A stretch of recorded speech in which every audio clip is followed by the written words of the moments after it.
क्या कभी कर्ण ने द्वारिका पर आक्रमण किया था? क्या हुआ जब कर्ण द्वारिका को जीतने के लिए निकल पड़ा था? कर्ण को रोकने के लिए कृष्ण और बलराम ने क्या किया था? आखिर क्यों कर्ण को द्वारिका जीतने की चाह हुई और फिर कैसे कृष्ण ने उसे रोका? आइए जानते हैं आज की ये मजेदार कहानी। कर्ण महाभारत के सबसे प्रतिभावान व्यक्तित्वों में से एक माने जाते हैं। उन्होंने अपने व्यवहार के जरिए यह संदेश दिया कि व्यक्ति को वचनबद्ध होने का महत्व समझना चाहिए, और साथ ही उन्होंने ये भी संदेश दिया कि बिना सोचे समझे वचनों में नहीं बंधना चाहिए। किशोरावस्था से ही कर्ण युद्ध कला में पारंगत थे। कर्ण की शक्ति अर्जुन और दुर्योधन से कम नहीं थी। उसके पास इंद्र द्वारा दिया गया अमोघ अस्त्र था, जिसे इंद्र ने कवच और कुंडल के बदले दिया था। अमोघास्त्र देते वक्त इंद्र ने कहा था कि तुम इसका प्रयोग केवल एक ही बार कर सकते हो। यह जिस पर भी चला जाएगा वह निश्चित ही मारा जाएगा। कर्ण भले ही एक कुशल धनुर्धर थे, लेकिन वहीं भगवान श्री कृष्ण जैसा उत्कर्ण और साहस से भरा हुआ योद्धा पूरे द्वापर युग में कोई दूसरा नहीं था। अपनी असीम शक्ति से वे किसी को भी पल भर में पराजित कर सकते थे। लेकिन एक समय ऐसा आया जब कर्ण ने द्वारिका नगरी पर आक्रमण कर दिया। ये बात तब की है जब कर्ण वन में विहार करने निकले थे।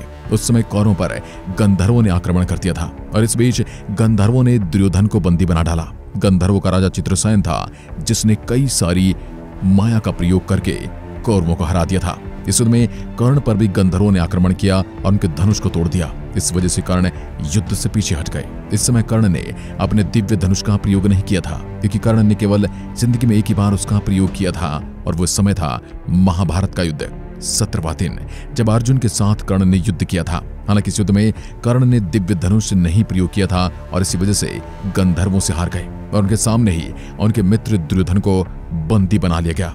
लेकिन दोस्तों, क्या आप जानते हैं जब दुर्योधन को बंदी बना लिया गया तब किसने उसे छुड़वाया था?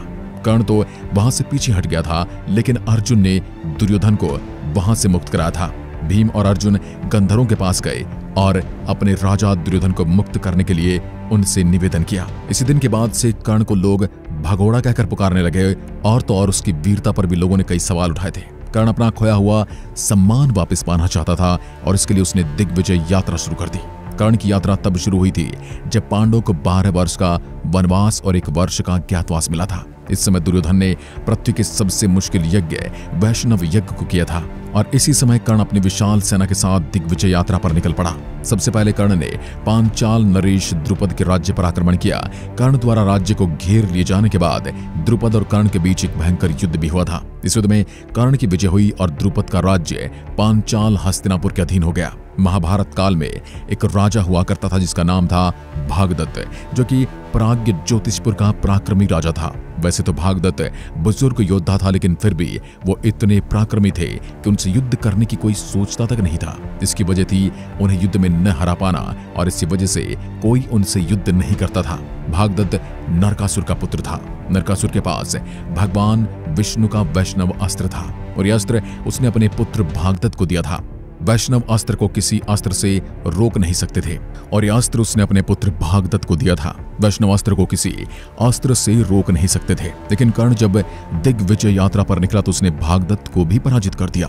कर्ण ने भागदत्त के राज्य पर आक्रमण किया, और जब दोनों के बीच युद्ध हुआ तो कर्ण की विजय हुई, और इस तरह भागदत्त को परास्त करके कर्ण एक वीर योद्धा भी कहलाया। जिसके बाद कर्ण ने मगध और छेदी पर भी विजय हासिल की थी, और ऐसे ही सारी दिशाओं में कर्ण की विजय यात्रा चलती गई, और उसने सारे राज्य को अपने अधीन कर लिया था।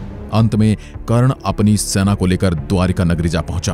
देवराज इंद्र के पुत्र अर्जुन और कर्ण एक दूसरे के तगड़े शत्रु थे, इसलिए इंद्र ने कर्ण की दिग्विजय यात्रा का संदेश बलराम को दे दिया। इंद्र ने बताया कि कर्ण अपनी दिग्विजय यात्रा पर निकला है, और ऐसे में उसने एक एक करके सारे राज्यों को जीत लिया है। तब उसकी नजरें द्वारिका पर है, और वह जल्द ही यहाँ भी आएगा। इंद्र की बात सुनकर बलराम जी ने कहा था, यादव कभी हस्तिनापुर की अधीनता स्वीकार नहीं करें, भले ही वो उनकी मित्रता स्वीकार कर सकते हैं। और अगर कर्ण अपनी सेना के साथ यहाँ आता तो उसकी सेना के साथ साथ कर्ण को भी उसकी दिग्विजय में मिली जितनी भी विजय उनके साथ साथ कर्ण को भी पराजित कर दिया जाएगा। बलराम कृष्ण के पास जाकर उन्हें सारी बात बताने लगे। बलराम ने कृष्ण से कहा कि वे युद्ध की शुरुआत करेंगे। कृष्ण ने जब बलराम को क्रोध से भरा देखा तो उन्होंने उन्हें शांत होने के लिए कहा। कृष्ण ने बलराम को समझाते हुए कहा, जब तक हम कर्ण की मंशा को नहीं समझ लेते उससे युद्ध नहीं करना चाहिए। कर्ण सभी योद्धाओं से अलग है और वह वीर तो है ही, साथ ही बहुत विनम्र भी है, इसलिए उसके साथ युद्ध करने से पहले उससे बात करनी चाहिए। बलराम का गुस्सा भी शांत नहीं हुआ और वे कृष्ण व यादव सेना के साथ द्वारका के द्वार पर पहुंच गए। दोस्तों, उस समय कृष्ण की यादव यानी नारायणी सेना का मुकाबला कोई नहीं कर सकता था। कर्ण जब सेना के साथ द्वार पर पहुंचे तो उसने कृष्ण और बलराम दोनों को प्रणाम किया। बलराम ने कर्ण को युद्ध करने की चुनौती दी। कर्ण के सामने कृष्ण और बलराम खड़े थे और यह देखकर दोनों तरफ की सेना चिंता में पड़ गई कि अब क्या होगा। कर्ण ने धनुष की प्रतिंचा को खींचा और कृष्ण और बलराम की तरफ एक बाण चला दिया। ये बाण देखते ही देखते दो बड़ी बड़ी मालाओं में बदल गए जो सीधे दोनों के गले में आकर गिर गई। कर्ण की विनम्रता को देखकर बलराम का गुस्सा एकदम ठंडा हो गया। वे हैरान होकर कर्ण को देखने लगे और उन्होंने हैरान देखकर कर्ण ने उनसे कहा, दाऊ, मैं तो हस्तिनापुर से दिग्विजय यात्रा पर निकला हूं और मैंने चारों दिशाओं के सभी राज्यों को जीत लिया है, लेकिन मैं आपसे और कृष्ण से युद्ध करके कैसे जीत सकता हूं? आज तक कौन आप दोनों से जीत पाया है? और यहाँ द्वारिका को जीतने की मंशा से नहीं बल्कि संधि करने आया हूं। आप हस्तिनापुर की मित्रता को स्वीकार करें। कर्ण की बात सुनकर बलराम अति प्रसन्न हुए। उन्होंने कहा, तुम्हारी विनम्रता ने मुझे अति प्रसन्न किया है। आज तक मैंने बहुत से पराक्रमी योद्धा देखे, लेकिन उनके अंदर विनम्रता नहीं थी। आज तुम्हें देखकर मैं धन्य हो गया हूं। तुमने समस्त राज्य को जीतने की घोषणा करने के बाद भी जो विनम्रता बनाए रखी है, उसने मेरा हृदय जीत लिया है। बलराम ने हस्तिनापुर की मित्रता को स्वीकार कर लिया। उसके बाद कृष्ण और बलराम ने कृष्ण को द्वारिका में आमंत्रित किया, जहां कर्ण और उनकी पूरी सेना को भोजन करवाया गया। कर्ण भले ही समस्त राज्य को अधीन करने का उद्देश्य से दिग्विजय पर निकले थे, लेकिन वह पहले से भली भांति जानता था कि द्वारिका को जीतना उसके बस की बात नहीं, क्योंकि वहां स्वयं शेषनाग और विष्णु अवतार मौजूद हैं। वहां एक आम मनुष्य तो क्या, देवता भी आक्रमण नहीं कर सकते। आज की वीडियो में बस इतना ही। अगर वीडियो पसंद आई तो लाइक कीजिए और ऐसी वीडियोस के लिए चैनल को सब्सक्राइब जरूर करें। धन्यवाद।